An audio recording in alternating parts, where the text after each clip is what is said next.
Gold trade setup, So, February guys, no? So, 28, may bago tayong 26. setup ngayon. And ito kay Gold, guys, no? Ngayon ay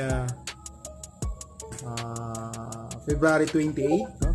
February 28, 5:43 PM. Setup natin kay Gold ay ito, pina-cancel ko to, guys, no? So may reason kung bakit pina-cancel ko to.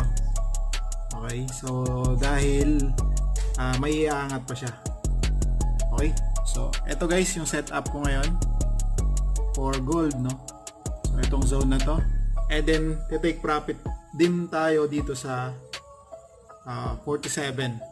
Okay, pagkatapos nitong 47 na to, buy naman yung aabangan ko dyan.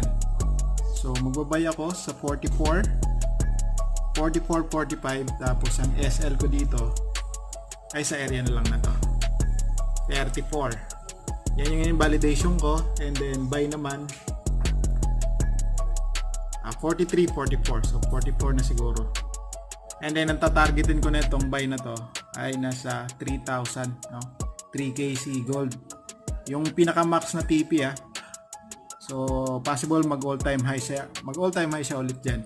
Pero syempre magpa-partial tayo diyan pagkatapos nating makapag-entry. Pero syempre, guys, abang tayo ng confirmation dito kasi kailangan natin ng confirmation. So last wave na to. Ito meron antay natin yung 3 wave nito kasi first wave pa lang to, no? So kailangan 3 wave. Kaya pina-cancel ko to, guys. Kasi first wave pa lang yung nagawa niya. And then kapag naka-create na to ng sa pang wave, pwede na siyang i-sell.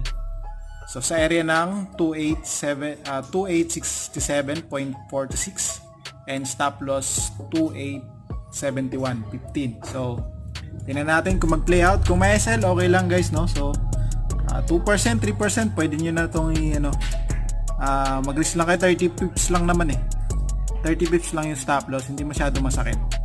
Okay, so ang RR natin ay 1:5, so 200 pips to kung sakaling mahitang TP.